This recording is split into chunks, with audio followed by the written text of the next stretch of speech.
Now, as we go through these times of racial tensions, I just want to share something from the Bible. So, as far as the Lord is concerned, biblically speaking, when God created man, as far as He is concerned, there's only one race, is the race of man. And we see that in the book of Genesis, chapter 1, verse 26, God says, "Let us create man in our image and likeness." So it didn't matter whether the man was black or white or brown, it made no difference. As far as the Lord is concerned, there's only one race, and it's the race of man. Now that changed over time because God had a covenant with Abraham.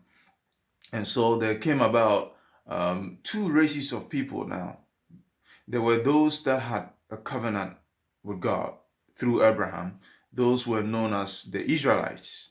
And then there were those that did not come under that covenant, and they were known as the Gentiles. So there was the Israelites who had a covenant with God, and then there was the Gentiles who did not come under the covenant or did not have a covenant with God. So that was the two races of people on earth. Now, if we progress on further into the New Testament, there are still only two races of people on earth as far as the Lord God is concerned. In 1 Corinthians chapter 15, it spells it out very clearly that God used Adam as the progenitor to start the race of man. Okay, now when Jesus came, when people have an encounter with Jesus, they are born again. Okay, they become a new creature. And that's why again in 1 Corinthians chapter 15, it says it there that the second man, who is Christ, becomes the progenitor for a new race of people on this earth. So God knows nothing about different colors of people and all of that. That's not how He sees the world. As far as God is concerned, there's only two races of people. There is still the Adamic race, that is those who have not had an encounter with Jesus. They are unsaved, they are sinners. But then there is those that have had an encounter with Jesus. They are born again. They are new creation. They are in this world, but really they are not of this world. You see, and therein lies the difference between the two races of people, sinners and saints. So it doesn't matter what a person is. It doesn't matter whether they're black or white or brown. It makes no difference. If they're saved, they belong to the family of God. They are citizens of heaven. They are saints. If they are not saved, then they're sinners. And what we need to do is to love them, pray for them, and reach them with the gospel. So the Bible makes no room for racial tensions and hate and all of that stuff.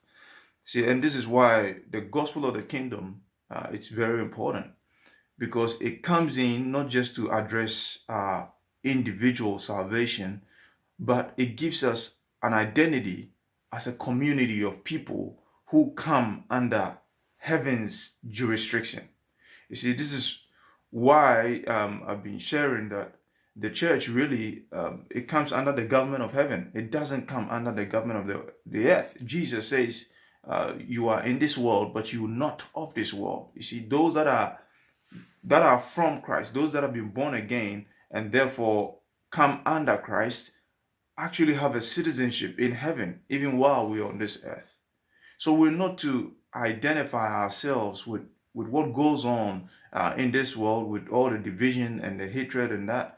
The Bible calls us foreigners, sojourners. We're here, and our true descent is from heaven. We're citizens of heaven. We're here to accomplish our Father's will. And that's why we must stay focused and not get mixed up. A soldier that is being dispatched from one country to another does not get himself entangled with the affairs of that country they've been sent to.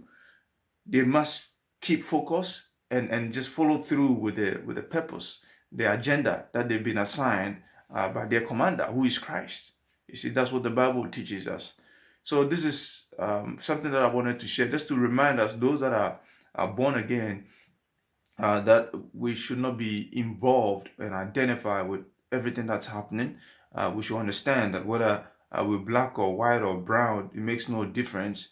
We're really a family that belongs to God. We are a family of people. We have the same DNA as far as the Lord is concerned. if you're born again. We're born of the incorruptible word. We're family. Okay? And if people are not saved, yes, they are not in the family of God. But even that, it's not about hatred. It's about loving them and reaching them with the gospel of Christ. Because ultimately, the Lord wants all men to be saved. God bless you.